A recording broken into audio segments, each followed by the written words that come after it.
So what are Iran and the United States up to again? The leader of Iran was injured in the attacks, but he is fine, according to the president's son.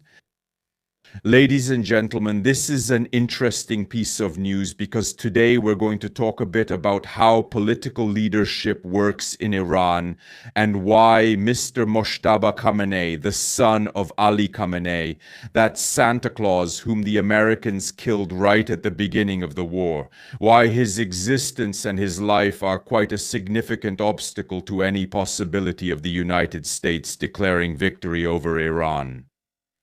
But let's start with how politics actually works in Iran. Because Iran is officially a democratic theocracy. Basically, you have a president there, you have a government, you have ministers, and this group handles the usual things like preparing the budget, managing and conducting foreign policy, organizing cultural events, and so on and so forth. The usual ordinary running of a country. However, then you also have the supreme spiritual leader. And the supreme spiritual leader, that's the head of the state and the one who actually sets the direction. If the government in any way started to get out of hand, became too liberal, or did something wrong, then the supreme spiritual leader would come with his stick and say, "Not like this," and simply deploy the Revolutionary Guards or the Basij, and they would restore order in the context of Islamic radicals. Order, of course. I mean brutal violence to protect the Iranian theocratic regime. Yeah, and that's how it's divided. But the important thing is that even though you have the supreme leader there, the spiritual leader, the one who decides when and what, and if you step out of line, he'll just burn you with a look, so to speak. It's not North Korea, it's not a monarchy, and it wasn't completely hereditary, because when Ali Khamenei kicked the bucket about half a kilometer away from the rest of his body, he'll kick it when he's hit by American missiles. Sorry, Israeli missiles, that's right. So when he died, the Council of Experts was supposed to meet. The Council of Experts is made up of ayatollahs, politicians, and some academics, and they were supposed to choose his successor. And as luck would have it, the successors were either removed or they just weren't really interested in taking the position. And in the end, for now, it ended up being Mr. Mojtaba Khamenei here, the son of Ali Khamenei. And here's something interesting happened, that from an elected theocracy, you could say, due to a combination of coincidences or maybe some planning, it is turning into a kind of hereditary democracy. Which is quite a problem because Ali Khamenei, even while he was still alive, explicitly did not want Mr. Mojtaba Khamenei to be in the leadership of the country. So first of all, it's his son, which wouldn't be very well received because even though Iran was what it was, it always pretended to be some kind of democratic theocracy, that it's not a hereditary monarchy, that it's not just North Korea or something like that. So this succession of the son taking the father's place was quite controversial. That's why Ali Khamenei didn't want this. He didn't want it not only because it was controversial among the people and politicians, but also because, in Ali Khamenei's opinion, Mojtaba Khamenei was too radical. Yes, imagine that you have Ali Khamenei, simply the supreme leader of Iran. That guy who ordered women to wear a headscarf, and when they didn't, he said it was right that they were beaten to death. It's right that they did it. The guy who sent the Revolutionary Guard and sent the Basij to shoot at people, so according to this guy, Ali Khamenei, his son is too conservative and too radical. That says something. Overall, the past of Mojtaba Khamenei is also not exactly mainstream in Iran. He wasn't even an ayatollah and had to be quickly appointed to this position when, let's say, the regime's structures started to empty out as Americans and Israelis killed them one by one. Well, he was elected from that second tier of leaders, and his past is such that he was very close to the Revolutionary Guards. He was part of the Basij, who are basically the main religious police who beat people for wearing things incorrectly, for playing music and so on. So he was in the leadership of the Basij. And he really is a radical religious brute. And this guy is currently in the leadership of Iran. And on top of all that, he's someone who, besides being a brute, an Islamist, a total madman, a radical even from his father's point of view, also had his father, wife, and children killed by the Americans and Israelis. Can you imagine that a person like this, with such a background and in this current situation, won't exactly have a positive attitude toward the United States and Israel, and won't be particularly motivated to end the war just because he doesn't have planes anymore or because it doesn't make geopolitical sense? No. He will be fully motivated to continue the war as long as the Americans are willing to fight it.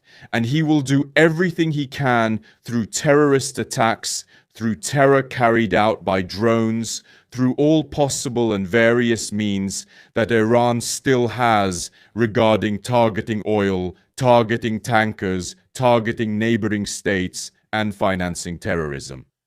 To make the military action as complicated and unpleasant as possible for the Americans, and to create the greatest possible pressure so that the Americans simply leave. If this man survives and the Americans leave because they have achieved all their goals and there is no longer any reason to continue the war and he remains part of Iran's leadership, if he is alive at the moment when the war ends, then it is absolutely clear that Iran will in no way become a Venezuela scenario. Iran, led by Mojtaba Khamenei, will be exactly what we talked about at the beginning of this war. It will be a country that will be a bit different than under Ali Khamenei, but the regime will still be there.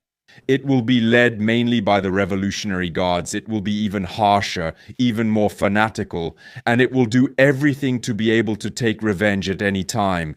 It will do everything so that what it is doing now regarding oil and everything else, it can do in an even tougher way when, for example, in a few years the Americans want to repeat something. So these lunatics in black turbans, even more radical than Ali Khamenei, will invest as much as possible in drones, will invest as much as possible in terrorist cells, and combine it so that in case their crazy regime is threatened again, they can block the Hormuz Strait even more effectively, disrupt the Middle East even more effectively, organize attacks even more effectively, whether on the territory of the United States, the Middle East, or even in Europe, and that will make the regime even more dangerous. So be careful. Keep an eye on it. If this man is still alive, America must not back down. That would be a crushing defeat. A crushing defeat from a geopolitical perspective. Preparation for huge problems in the future that could come from Iran. So yeah, Mojtaba Khamenei, one of the worst enemies of the United States and the West, if that war ends with him in power. He definitely won't be in power like the Venezuelan vice president. He absolutely won't allow any control by the United States while he's in power. Him being in power, and fortunately Trump is aware of this, is a brutal problem. And now we're getting into a bit of a dead end here. Because if the United States continues to wage this war for a longer period, for months, it will have enormous political and economic damage and consequences for Americans as well as Europeans. Způsobí to spoustu ekonomických problémů. Definitely. But at the same time, if the Americans wanted to end the war now, declare themselves the winners and so on, they would leave behind a very dangerous enemy, which you can't do either. So now we're a bit cornered, we, the Westerners, because on one hand, we have to end the war as quickly as possible so that we don't suffer economically for no reason. On the other hand, we can't end the war before this bastard is dead. That's how it is.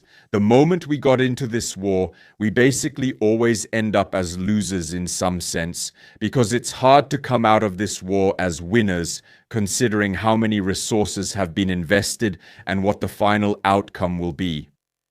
But we have to at least try to fix the horror of our failure in Iran by getting rid of this man. And just to be clear, why am I trying to say here that Iran is not losing this war, and why it's actually the Americans who are at a disadvantage here? Because the Americans, of course, managed to destroy the Iranian Air Force, managed to destroy the Iranian command, managed to destroy the Iranian air defense, and managed to destroy the Iranian Navy. They managed to do all of this, but that's something nobody ever doubted they could do. On the contrary, the Americans are heading for failure in something people thought America should be able to accomplish. They're heading for failure here in the sense that after a massive attack, which completely disrupted oil prices, this is a war in which they won't really achieve much. The goals they've set are too small, considering how much this has shaken the markets and how much America was considered big and hard to defeat.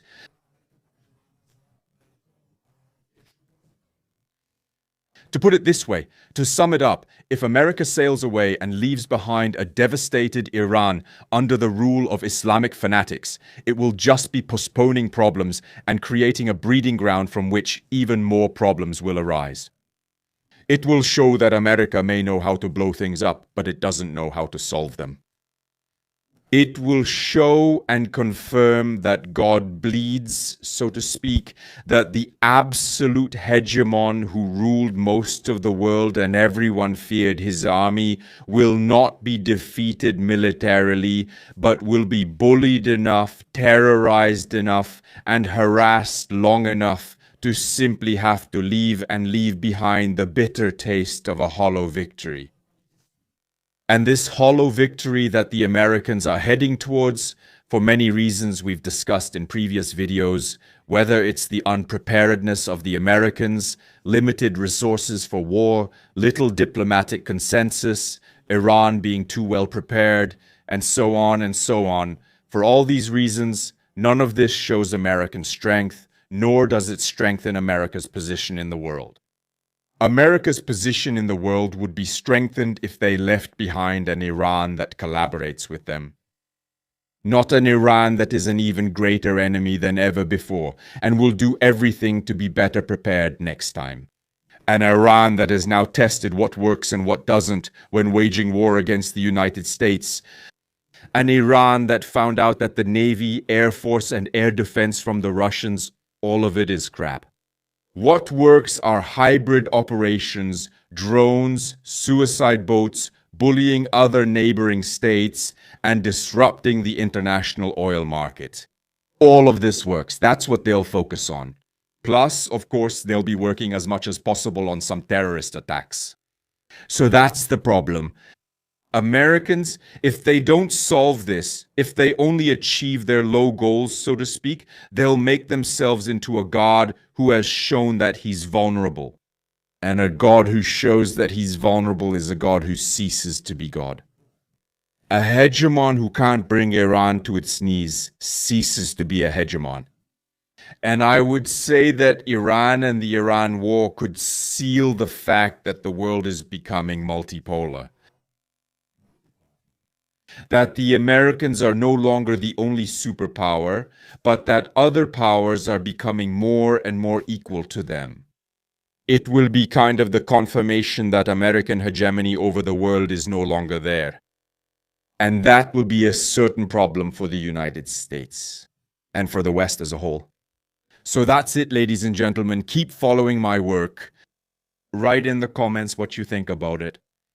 And please don't confuse it when I say that the United States will lose with me saying, or as if I'm saying, that the United States can't defeat Iran militarily. Those are two different worlds. Those are two different levels of that war. Here we're rather talking about whether the Americans are able to achieve their goals. However, Iran is also able to achieve its goals. And the problem is that America's goals are too low for the reputation and position America has in the world. And if they only achieve such low goals while allowing Iran to achieve its goals, that is, to maintain its regime, then that won't be a victory. If not, it will be a Pyrrhic victory, maybe a draw. It's hard to say how to evaluate it, but Americans definitely won't come out of this as the all-glorious Americans, stronger and invincible. That's the problem.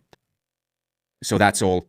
Support the creation, share, like, comment, and stand on the side of the West, but don't be stupid. Thank you.